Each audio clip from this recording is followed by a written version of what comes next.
Campfire Story.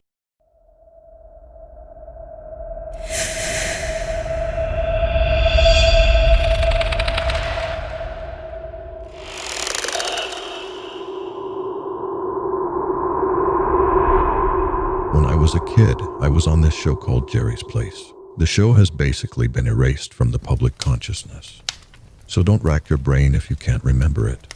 We were working for a small Canadian studio hoping to market the show to an American audience. But half of season 1 never even aired. The show followed a fairly typical formula. There was a father and a mother character, wise yet silly parents who dispensed advice and hugs in equal parts. An older teenage sibling who was aloof and angsty but also brought friends over to add color to a small cast, and two younger siblings, one of them very young and the other of around 9 or 10, who are there to make hijinks and generally move the story along. The latter was my niche. I was the middle child, and I was usually responsible for comic relief or having some part in the problem of the week's story. The two adult characters were Linda and Mike, and they were actually pretty cool too. Mike was a lifelong actor that always had a word of advice, or a smile if you were feeling scared.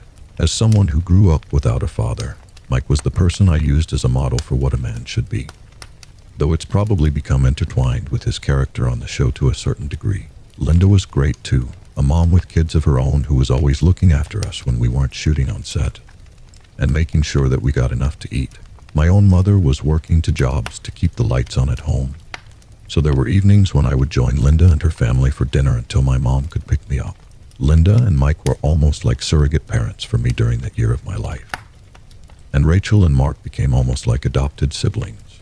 Rachel was the older sister, angsty and above it all on camera, but she was always very nice off screen. Rachel would run lines with me when I was scared and always helped me when I needed something. She was actually 19, though she played a 16-year-old, and on the nights when Linda couldn't take me, I would hang out with Rachel until Mom came to pick me up. Mark, the younger brother, was 6, and we weren't too far off in age, really. We had similar interests.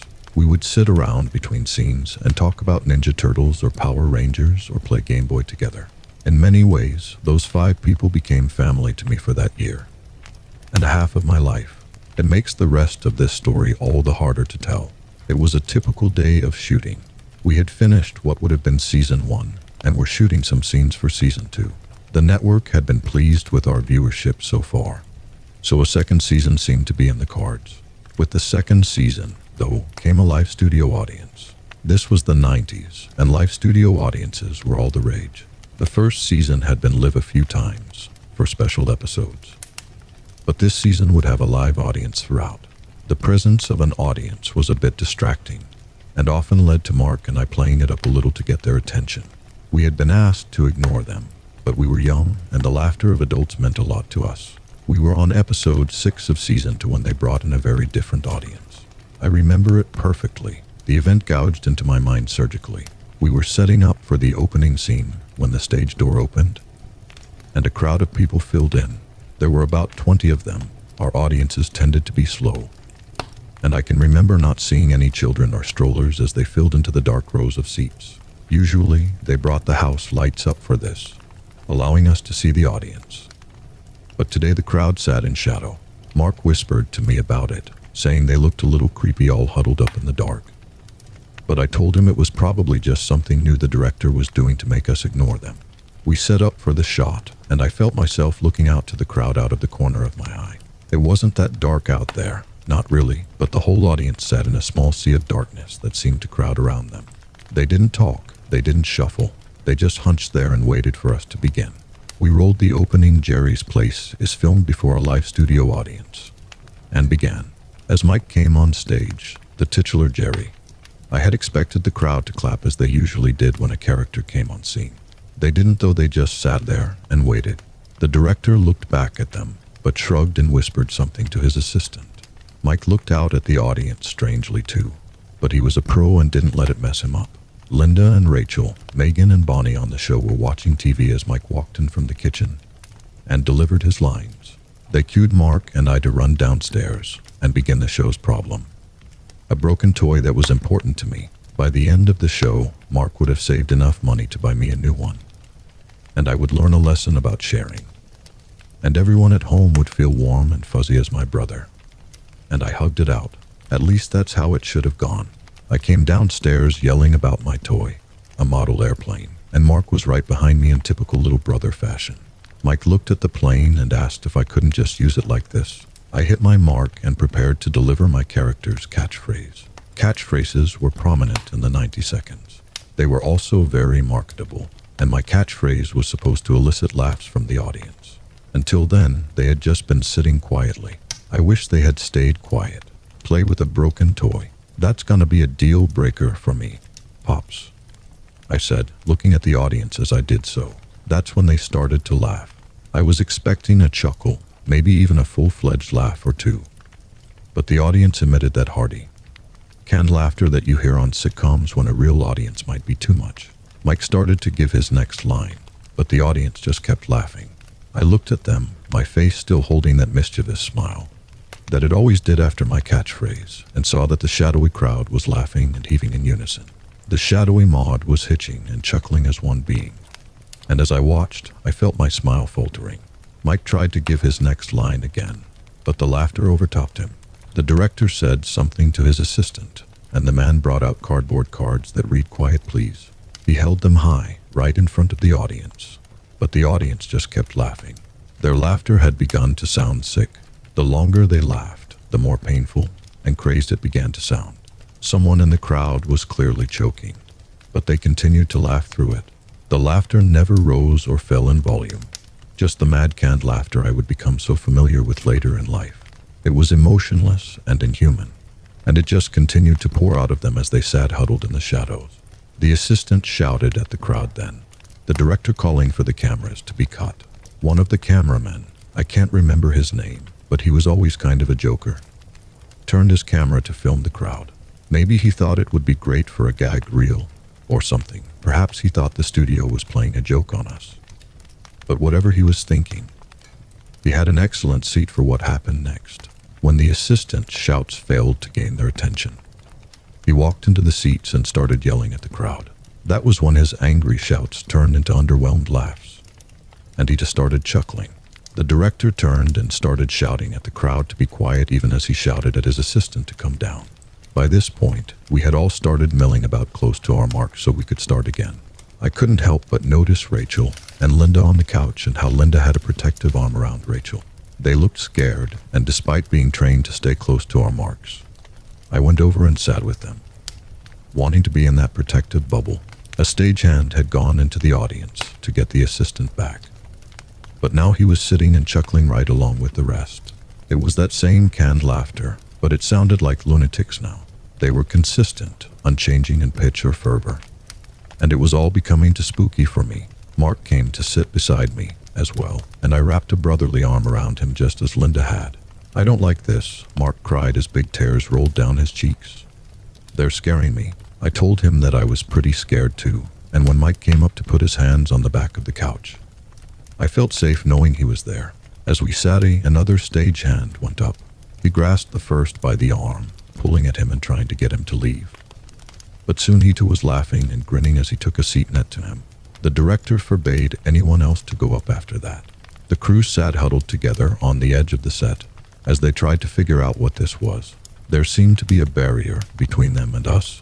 None of them came into our little circle of protection on the couch, and none of us felt the need to go to them. The director sent a stagehand to get security after the third member of the crew joined them. The stagehand found the doors to be locked, and none of his keys would open them. He came back white-faced, skirting the audience seats as though whatever they had might be airborne. The director sent someone to see if the roof access was open, but they discovered the same thing. Keys didn't work, and the hatch was locked. Someone tried a landline in the back but found no dial tone. This was before cell phones had become the norm. But the director had a bag phone that he tried.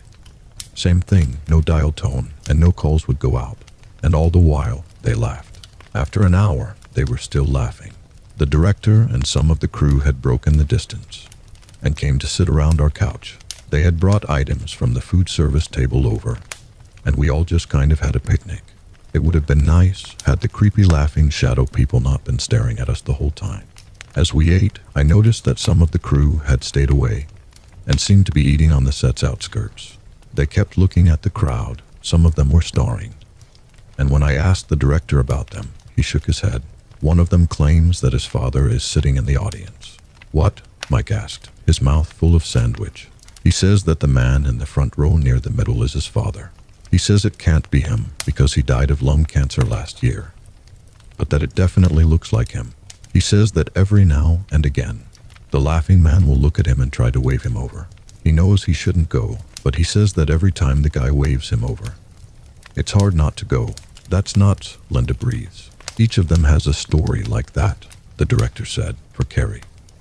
He pointed to the redhead with a ponytail. It's her girlfriend who left for New Mexico and never came back. For Steve, he pointed to a man with a salt and pepper crew cut. It's his sister who stopped talking to him after his parents left him everything in their will. They all have someone, and all of them think they might.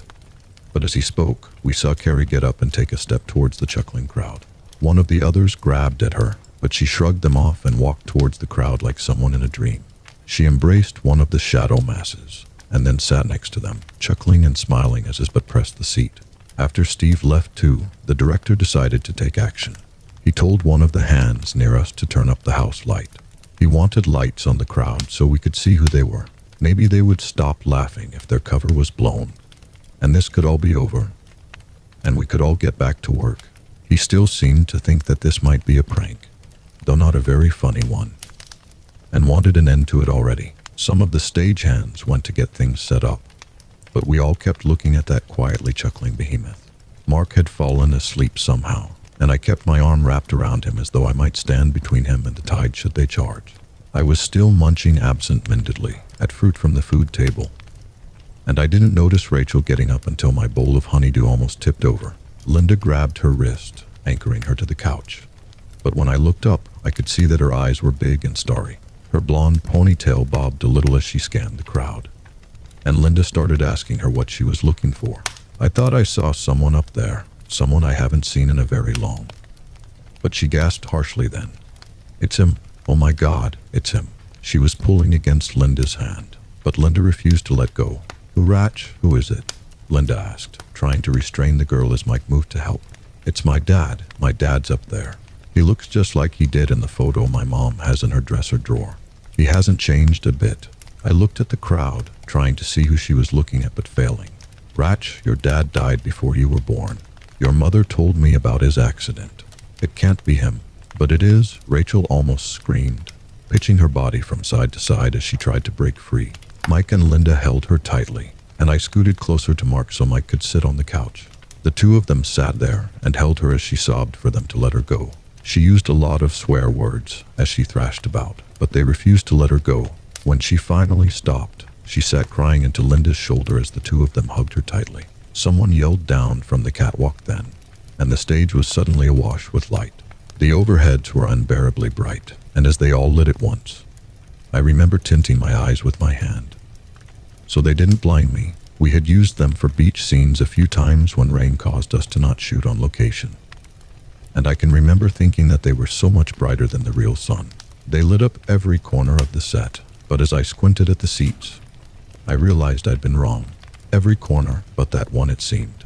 The seats were still a pool of shadows, but when the light hit them, everything changed. The low chuckling became a strange hybrid of screaming and deep booming laughter. The kind of laughter you heard in an insane asylum. The kind of laughter you heard in hell. The people in the seats never moved, but the darkness did. It plumed out like a fog and started rolling towards us. Those sitting near the seats were hit, and we could hear their laughter starting as they fell to their knees and clutched their stomachs. The director shouted at the crew to kill the lights, but it was much too late. The darkness was angry now, and it was no longer satisfied with the few people it had in the seats. It was coming for us. Mike grabbed Mark and me, lifted us up in his strong arms, and started running backstage. He turned to yell for Linda, but she was fighting with Rachel as the girl tried to free herself again. She was straining towards the fog, and it was creeping in to get both of them. Mike yelled for her to let Rachel go if she wouldn't come, but Linda refused to leave her there. She strained and pulled at the girl, but Rachel was apparently stronger than she looked. It didn't matter a moment later as the fog rolled in, and they were both little more than chuckling shadows. Mike ran to the back, Mark crying and asking him what was going on. He had woken up when Mike picked him up, and Mike was looking frantically for some way to escape. He saw a window and lifted a piece of wood to smash it against it. As he brought the wood down, however, he might as well have been hitting concrete because the board bounced off. Splinters flying. The dark fog was rolling past the set wall now, and Mike was almost out of options. Mark and I just stood against a wall, eyes roving around like scared dogs, trying to make sense of what was happening. Finally, Mike settled on a closet. It was full of brooms and mops, but we didn't have time to move them by that point. Mike pushed us in and sighed as he saw how much room we took up. As the fog plumed behind him, he slammed the door and left us in total darkness. His laughter started a few seconds later, and the sound nearly drove us mad as we huddled in the tiny closet. Mark and I hunched, arms wrapped around each other, expecting that we would both begin to laugh at any minute. We sat like that for a long time. I have no idea how long, until we both must have fallen asleep to the sound of Mike's choking laughter. When I woke up, I was in a hospital, and my mother was asleep in the chair next to my bed. I got the whole story a few days later. My mother didn't know much. She had come to the set only to find all the doors locked and police trying to get in. Once they had gotten in, some of them started laughing and couldn't stop. The paramedics and the fire department had come. After searching the place with breathing equipment, they found Mark and I and brought us to safety. There was nothing wrong with either of us, not physically. But the two of us had been catatonic for nearly 3 days. The man from the studio, the one in the pristine suit and the oiled hair, had told me a different story. He said there had been some kind of gas leak, and claimed that most of those present had been hallucinating due to gas. The audience, cast, and crew had all died due to gas inhalation, and Mark and I had been lucky to survive. Our parents would both sign non-disclosure agreements. We would promise not to talk about anything we had seen, and in exchange for a large amount of financial compensation. My mother and I needed the money now that the show was going to be canceled. Both our parents signed, and Mark and I went our separate ways. The whole event was deemed a tragic accident, and I never worked in showbiz again. That would be the end of this story if it weren't for the email I received a week ago. I'm in my 30s now, and about a week ago, I got a Facebook request from Mark. I had expected that he wanted to catch up, have a beer, and share some old stories. But his first message was far from what I had expected. He sent me a messenger request a few seconds later, and after accepting, he sent me 7 words. Are they still laughing for you too? We met up for that beer the next day. Mark was older, but far from doing well. The guy looked rough, borderline homeless, and seemed eternally looking around to see who was near him. He asked if I still heard the laughter. I told him I hadn't, not since that day all those years ago. He said that for him, it had never stopped. He would wake up to see shadowy figures at the end of his bed, that canned laughter bubbling from their dark lips. He said Rachel and Linda and Mike were right out front, to white teeth smiling as they laughed and laughed. His parents hadn't believed him. They'd thought it was just bad dreams because of the incident. The drugs the shrinks gave him just meant he was a drooling zombie as the laughing apparitions chuckled on and on. He started using young. It was alcohol at first. His dad had a cabinet in the living room. Then drugs when he was in high school. He stole prescription drugs, used blends of different drugs, drank himself into oblivion, but nothing helped. Every night they were waiting for him, and every night he screamed until they disappeared with the light of day, or the arrival of someone else. Just wanted to see if you'd found a way to make them stop too. Big brother, he said sadly as he left the bar. He killed himself a week later. He put a gun in his mouth, and the rest is pretty easy to figure out. I envy him now. I envy that he had the strength to do what needed to be done. About a week ago, I woke up to the sound of that canned laughter that always creeped me out in sitcoms. I fumbled for the remote, thinking I'd just left the TV on. But as the TV came to life, I saw them. They were arrayed at the foot of my bed, their bodies made of living darkness made all the murkier by the light of the TV. And their laughter went on and on. Mark was amongst them, his unkempt hair now a raven mane of living darkness. Mike was there too, and Linda and Rachel, all of them laughing and laughing as I lay in bed, frozen in terror. They left with the sun, and I got up to write this. I don't know how long I can take this. I'm afraid to go to sleep, afraid to see them, but I'm too afraid to take Mark's way out either. I see him amongst them, laughing and laughing like an audience in hell. and I wonder if I will join them to in the end. I'm afraid to go to sleep, afraid to be awake, afraid to see their faces, and afraid of running into them again. My eyes are getting heavy. The fourth cup of coffee is jittering in my hand. I wonder if it hurts to laugh forever. Perhaps I'll find out soon. Subscribe or I will haunt your house. If you like this video, please do comment, like, and subscribe for more. Thanks for hearing. See you in the next one.